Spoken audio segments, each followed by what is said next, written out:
Kerana Rasulullah SAW Allah berikan kelebihan yang tak ada pada Nabi yang lain. Allah menghalalkan setiap inci tanah di atas dunia ini untuk dibina rumah ibadah. Kat mana-mana boleh buat. Halal kata Allah. Dan Allah menghalalkan setiap tanah ini untuk dijadikan tayamum bagi orang Islam. Apa yang action sangat tak nak solat? Dah lah tu solat ni pendek tuan-tuan. Solat subuh 2-3 minit je. Kadang-kadang Allahumma dini Allahumma tak payahlah terus sujud. Nanti ganti dengan sujud sawi. Solat 2 minit 3 minit, tapi doa lebih panjang daripada solat. Minta yang pelik-pelik, yang bukan-bukan, tetapi Allah ada sifat kerahmatan, Allah bagi. Tak solat pun Allah bagi. Betul? Kita tak solat subuh, zuhur, asar dan sebagainya, contoh, ada Allah tarik nyawa lepas tu. Ada Allah tarik rezeki. Kita keluar daripada shopping mall, duk gila dekat Jekyll belanja. Keluar maghrib habis, tak sempat nak maghrib, kereta hilang. Kau pikullah kau punya plastik-plastik Jekyll tu balik. Allah tak tarik nikmat tu ketika itu sebab Allah ada sifat kerahmatan. Allah sayang. Kerana apa? Kerana kita umat Muhammad sallallahu alaihi wasallam. Itu hebatnya Rasulullah. Kemudian yang ketiganya, apa kesukaan Rasulullah? Rasulullah ini gemar makan bersama orang-orang miskin, fakir. Kita makan pilih-pilih. Kadang-kadang Maulid ni tadi pun nak makan per orang pun pilih. Tak nak lah, aku dengan kau, aku nak dengan dia. Aku dah cop dia dah tadi. Maulid tu tuan-tuan, ya Allah, contoh. Rasulullah gemar makan bersama dengan orang-orang fakir. Sebab itu kita kena ikut sunnah yang Rasulullah tinggalkan. Dua perkara yang Rasulullah tinggalkan: Al-Quran, sunnah dan hadis. Kita sayang dengan Rasulullah, kita buat. Tapi kita sebagai orang Islam, khususnya lelaki macam saya, kalau cerita bab sunnah, dia cerita bab nikah kahwin, suka gila, rapat saf dia. Rapat saf. Dan Rasulullah kata, orang Islam yang di kalangan umat Muhammad ini, berdirinya safnya rapat dalam menunaikan salat bersamaan dengan saf para malaikat. Malaikat tuan-tuan, kita ni iman manusia, dia turun naik macam mesin jantung. Kadang-kadang tak ada iman lah ketika tu. Marah, tak ada iman lah. Dalam keadaan sekarang ni, konsisten iman kita meningkat. Duduk dalam majlis ilmu, meningkat. Keluar je pintu-pintu ni, iman dah turun sikit, dah lain dah. Nampak pula sampai kat kereta calon. Celaka, siapa pula yang calonkan kereta aku? Marah, tadi duduk lari, iman tinggi. Allah uji sikit, sampai dekat kereta, dah iman itu turun. Berbeza dengan para malaikat, iman dia statik. Dan Rasulullah dan para Nabi yang lain, iman dia sentiasa meningkat. Sebab itu kita kena amalkan sunnah Rasulullah. Sebab itu dikuatiri amal ibadah kita ini nanti ada penyakit-penyakit hati. Sebab bila ada penyakit hati, wujud riak, takbur dan sebagainya, kata Rasulullah, bila mana seorang muslim itu meninggal dunia, dibawa amal ini naik bertemu dengan Allah. Allah lihat ada titik-titik hitam dalam hatinya. Allah kata campakkan dalam neraka. Subhanallah, na'udzubillah. Tuan-tuan, kita pernah tahu solat konsisten. Katalah kita umur solat konsisten kita selama 15 tahun aja. Pernah tuan-tuan bangun berdiri, duduk, tonggang-tonggik, bangun. Kalau tak, ia tak hendak buatnya. Sebab tak nampak pun ganjaran pahalanya. Tetapi kata Rasulullah SAW, buat sebab itu janji Allah. Sebab itu Allah kata syurga neraka, pahala dosa itu perkara gaib yang wajib diimani, kata Rasulullah. Kalau kita nampak aliran pahala buat amal ketika ini, duduk dekat sini sekarang, dengar kasidah tadi dapat pahala, nampak aliran pahala, tuan-tuan saya pun tak nak bergerak ke mana-mana, statik kat situ je duduk. Sebab nampak pahala, syok. Tapi kalau nampak dosa, kita takut untuk melakukan kemurkaan kepada Allah, nak langgar perintah Allah, takut sangat. Seperti mana Rasulullah SAW. Sebab itu Rasulullah kata, letakkan Allah, utamakan Allah Dalam setiap urusan manusia ini Allah akan mengutamakan dan memudahkan kita. Ini yang Rasulullah. Jadi tuan-tuan, hari ini kita fikir balik. Kalau kita kata kita cintakan dengan Rasulullah, apa yang kita faham dengan Rasulullah? Kalau mana kita faham dengan sunnah Nabi, buat Nabi panggil isterinya dengan panggilan yang baik-baik. Nabi gemar makan bersama dengan orang fakir yang miskin. Nabi sebagai suami bantu isteri dekat dapur, bantu buat. Nabi suka bangun malam tahajud, buat. Nabi kata kalau kita ada penyakit yang berbahaya kronik, contohnya jantung, darah tinggi, darah rendah, tak ada darah, tak ada darah lain tuan-tuan, itu sensitif. Nabi kata nak jadi orang Islam yang kuat, dia kena bangun malam tahajud. Kita kata suami kita ni, ya Allah Ustaz, suami saya keras kepala, saya nak lembut sikit lah suami saya ni. Doa, isteri-isteri doa, solat tahajud 40 malam, buat doa, ya Allah lembutkanlah suami aku. Cukup malam 41 jadi lembut. Yang baju abang tadi mana yang salah doa, ubi doa tak habis, lembut lain pula jadi riman. Buat balik 40 kali, 40 malam, doa balik. Maknanya kata Rasulullah, setiap orang yang rajin bangun malam, bila mana dia nak menjadi kata-kata dia kesan. Contoh kalau kita imam, kita jawatan kuasa masjid, kita nak jemaah kita ramai pergi masjid, Nabi kata kena rajin bangun malam salat tahajud. Kerana setiap orang yang salat tahajud, kata-katanya akan memberi kesan kepada orang. Bila mana dia berkata-kata, bila mana dia menasihati, dia akan mendengar. Kalau kita seorang pendidik, contohnya rajin-rajin bangun malam, doa dengan Allah, berikan kekuatan kepada kita. Kita nak anak didik kita macam ni, guru-guru kena buat tuan-tuan, rajin-rajin bangun malam. Guru cakap, anak murid akan dengar, kerana ia akan memberi kesan. Itu mujarab. Tak payah jumpa ustaz, ni air ni bagi kat anak saya. Tak payah, air udah ustaz, dia masuk dalam air mineral tu tuan-tuan. Kita mak ayah buat, sebab Rasulullah buat. Rasulullah bangun malam tahajud untuk Allah. Kerana apa? Ketika itu kita boleh berdialog secara langsung dengan Allah. Saya tanya tuan-tuan, bila kali terakhir kita menangis di hadapan Allah? Dulu Ustaz, masa nak kahwin, saya solat istikharah. Kahwin yang lama bang, 15 tahun. Masya Allah, 15 tahun yang lampau. Minta dengan manusia belum tentu dapat. Minta dengan Allah, minta Allah berikan. Kerana Rasulullah rajin bangun malam, Rasulullah sukar nak berdakwah, Allah mudahkan. Orang tengok muka Rasulullah pun dah jatuh hati dengan Islam. Rasulullah tak cerita pasal agama, Rasulullah tak cerita pasal mengesahkan Allah Subhanahu Wa Taala secara terang-terangan.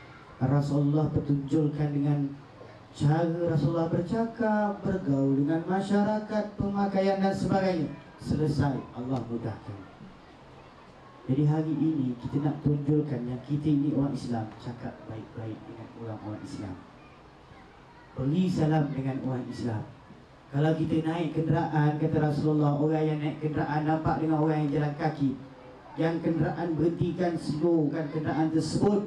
Yang di dalam kenderaan berada dalam kenderaan, berikan salam dulu kepada orang yang sedang berjalan kaki, memuliakan. Kita duduk dekat pekarangan rumah jiran lalu, yang dalam rumah ni memuliakan orang yang dekat rumah tu, beri salam. Jangan naik bermotor pergi masjid, tan naik motor, pokok kat mulut, nak bagi salam. Macam mana Ustaz? Pokok kat mulut, mana? Sana, tak faham, tak tahu. Kan sunnah Rasulullah. Rasulullah buat, beri salam, memperlahankan kenderaan. Nampak? Rasulullah tunjukkan. Rasulullah tak buat apa yang susah tuan-tuan. Di dalam Islam itu memudahkan setiap perjalanan sebagai seorang Muslim yang telah diaturkan oleh Allah Subhanahu Wa Taala. Jadi untuk itu kita sebagai orang Islam, sebelum Rasulullah nak tinggalkan kita tuan-tuan, Kecintaan Rasulullah kepada kita terlalu mendalam. Kerisauan Rasulullah kepada orang Islam, sehingga kan Rasulullah masa nak diangkat, dicabut nyawanya oleh Jibril, ketika itu ada bersama dengan Rasulullah selain daripada malaikat Israel. Jibril ni, Rasulullah nak rasa sakit mati tak tahan. Sebab itu Nabi Idris ditanya dalam peristiwa masa dia mati, kemudian dia hidup balik dapat tengok syurga dengan neraka. Ditanya Jibril, bagaimana rasa sakit mati Nabi Idris? Sakit gila. Bermula naknya rasa mati, sakitnya nak keluarnya sakaratul maut, roh. Kau cuba cabut gigi yang ada sekarang, cabut satu persatu, cabut. Yang kuat-kuat tu kalau yang pakai poliden tak sakit tu kan? Yang pakai poliden tak sakit lah. Gigi pelesu kan? Tapi kalau gigi yang original, yang masih lagi kuat, dicabut satu-satu. Kita ada 34 batang gigi, tak silap saya, 34, 32. Cabutlah satu persatu gigi yang kukuh itu. Itu permulaan sakit. Baru nak on the way, sikit aja rasa sakit nak mati. Oh, subhanallah. Kita baru sebatang gigi sakit, ya Allah, tengok muka isteri pun kembang kecil, kembang besar, kembang kecil. Anak kita tanya banyak-banyak pun nak disepak ni mukanya, marah. Tercucuk jarum pun sakit, jarum dihumpas, dipijak ni. Apalah salah jarum tu? Nabi Idris kata, cabutlah gigi kamu yang ada ketika itu satu persatu. Itu permulaan sakaratul maut. Tu Nabi tau. Rasulullah sehinggakan nak keluarnya permulaan itu berkerut dahi Rasulullah. Sakitnya nak mati tuan-tuan. Sehingga Jibril memalingkan muka, tak sanggup tengok muka ya Rasulullah sedih. Sehingga Rasulullah pernah bersabda, dia tanya dengan Jibril, wahai Jibril, kenapa tak nak tengok muka aku? Ketika ini aku sedang menghadapi sakaratul maut, kenapa kau tak nak tengok muka aku? Jibril kata, aku tak sanggup nak lihat mukamu ya Rasulullah. Kau menahan sakit. Nabi rasa sakit. Kita ni tuan-tuan, muat manusia yang biasa. Fitrah bangun tidur, celik mata sampai padam tidur nanti. Hari-hari, tiap masa buat dosa dengan Allah. Bagaimana sakitnya? Rasulullah masih lagi berikan peringatan kepada Jibril. Sempat lagi tanya dengan Jibril. Itulah tadi saya cakap dengan tuan-tuan, apa kelebihan yang umat aku akan dapat setelah aku meninggal dunia nanti, wafat. Jibril cakap, umat kau akan dibangkitkan awal, kemudian dihisap dalam keadaan yang awal, masuk syurga pun dalam keadaan yang awal, berbanding daripada keturunan Nabi-Nabi yang lain. Hebat. Ketika itu perginya seorang Rasul, sehingga kan sahabat-sahabat ada yang tak percaya ketika itu. Sedihnya sahabat-sahabat dengan kemangkatan, kepergian Rasulullah, manusia yang tak ada tolok bandingnya, yang Allah jadikan dekat atas dunia ini sebagai pemimpin makhluk seluruh alam, tumbuhan, haiwan. Bagaimana batu batan memberi salam ketika Rasulullah melalui kawasan itu. Bagaimana pelepah-pelepah tamar menangis bila mana Rasulullah meninggalkan kota Mekah untuk berhijrah ke Madinah. Menangis tuan-tuan. Kita ada menangis? Ada pelepah menangis dengan kita? Tak ada. Seluruh alam merasa kesedihan ke atas kewafatan Rasulullah SAW. Jadi kita nak tunjulkan, nak bangkitkan rasa cinta kita dengan Rasulullah. Ini yang tuan-tuan buat, sambutan Maulid Rasul. Walaupun negeri lain ada yang tak buat. Yang penting kita tak heran lah apa orang nak cakap, kerana dalam majlis ini kita selipkan dengan majlis ilmu, kita selipkan dengan bacaan Quran, kita selipkan dengan qasidah yang puji Nabi. Semuanya berkaitan dengan ibadah untuk Allah Subhanahu Wa Taala. Berarak jalan jauh tau tuan-tuan, bawa sepanduk berbagai ni semua, nak tunjukkan rasa cinta walaupun Rasulullah dah tak ada. Kalau orang tanya kenapa zaman Nabi tak buat, sebab zaman Nabi orang boleh jumpa dengan Nabi direct, boleh peluk Nabi sentiasa. Nak tanya ketika itu, tanya terus. Tetapi kita Nabi dah tak ada, cuma tinggalkan Al-Quran dan Sunnahnya. Kita nak bangkitkan hati kita ni, nak ketuk pintu hati kita, sentiasa ingat dengan Rasulullah sallallahu alaihi wasallam. Ingat, ingat, ingat. Ini buktinya, hasil didikan Rasulullah. Kita kumpul di sini, berada dalam majlis ilmu. Ini yang Rasulullah didik, tuan-tuan. Kita terima kasih dengan Rasulullah dan sentiasa menitipkan Rasulullah di bibir-bibir kita. Bibir dah cantik dah, ada lipstick. Lagi cantik, lagi mulia, lagi indah bila dia bertasbih kepada Allah. Dia berselawat ke atas Rasulullah sallallahu alaihi wasallam. Sesungguhnya Rasulullah itu dalam firman Allah Subhanahu wa taala dalam surah Al-Qalam, a'udzubillahi minasyaitonir rajim, wa innaka la'ala khuluqin 'adzim. Sesungguhnya pada diri Rasulullah itu akhlak yang sangat-sangat baik dan terpuji. Ambillah tuan-tuan untuk kita terapkan dan kita aplikasikan dalam ibadah kita untuk Allah. Nak salat, cantik-cantik, handsome-handsome, wangi-wangi. Biarlah orang rumah nak kata apa, kita tetap tanya orang rumah kita, hutang baju abang mana mah? Contohlah. Salatlah kerana Allah. Pakailah pakaian yang cantik-cantik, kerana itu yang Rasulullah buat. Tapi kita keduniaan cantik. Rasulullah tuan-tuan keduniaan tidur dekat lantai pakai pelepah kamar. Kita punya tilam kat rumah, tilam apa? Queen apa? Queen size, king size, king coil, bono lah apa jadah tu semua tak kisahlah. Berlapis-lapis tilamnya. Rasulullah Sayyidina Abu Bakar datang sedih, menangis, tengok belakang ada bekas-bekas pelepah tau. Tidur atas pelepah kurma. Itu manusia yang nak masuk dalam syurga dulu tau. Yang Allah kata atas dunia, ketik jari minta dengan Allah, Allah hadirkan untuk dia. Tapi Rasulullah memilih zuhud, kesederhanaan untuk dunia Allah. Yang Rasulullah inginkan kemegahan, kekayaan di akhirat, di dalam jannah Allah Subhanahu wa taala.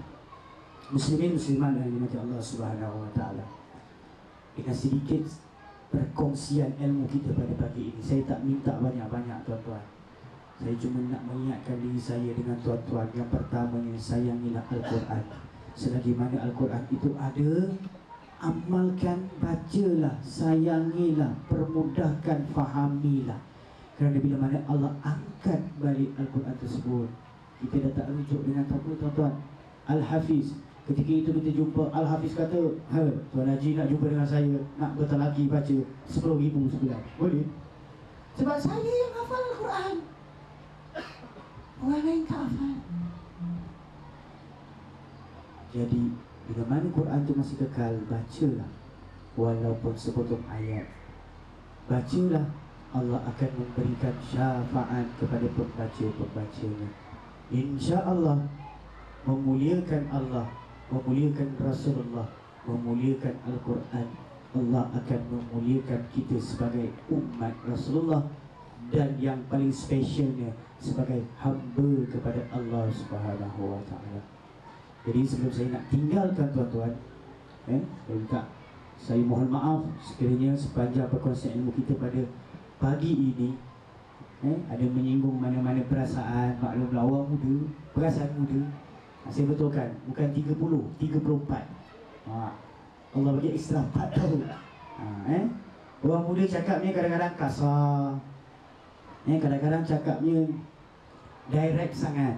Tapi inilah realitinya, nak memberikan kefahaman supaya kita ini fasih dan faham tentang Allah dan Rasulullah. Jadi kena tegas pada diri kita supaya ibadah yang pertamanya kena seronok. Maknanya kata Rasulullah, kalau seronok, diikhlaskan redha untuk Allah Subhanahu wa taala. Saya mohon maaf, terima kasih kepada pihak penganjur, khususnya Jawatankuasa Surau Al-Mubarak, penduduk kampung, pihak-pihak sekolah, tuan-tuan muslimin muslimat yang hadir pada pagi ini. Jadi mudah-mudahan dengan sedikit perkongsian kita dan kepayahan kita berada di majlis ilmu ini untuk meluangkan masa kerana nak cinta dan nak tunjukkan kecintaan kepada Rasulullah ini, Allah memberikan ganjaran yang baik-baik. Allah berikan ganjaran yang seelok-eloknya kepada kita sebagai umat Nabi Muhammad SAW. Kita doakan agar seluruh orang Islam, khususnya warga negeri Johor, khususnya warga Kampung Bakar Batu ini, Allah berikan kerahmatan, kenikmatan yang berpanjangan, kelapangan untuk kita sentiasa beribadah kepada Allah Subhanahu Wa Taala. Dipanjangkan usia, kita jumpa lagi insya-Allah. Mudah-mudahan dimurahkan rezeki dan diberikan keberkatan kepada umur kita, untuk kita menghabiskan sisa-sisa umur kita ini semata-mata untuk Allah Subhanahu Wa Taala insya-Allah. Amin ya rabbal alamin. Jadi tuan-tuan, sebelum saya nak tinggalkan tuan-tuan, saya nak ketuk pintu hati tuan-tuan. Tadi pengurusi dia bagi pantun. Saya ni tak pandai pantun, tapi saya akan tinggalkan dengan petikan lagu ini.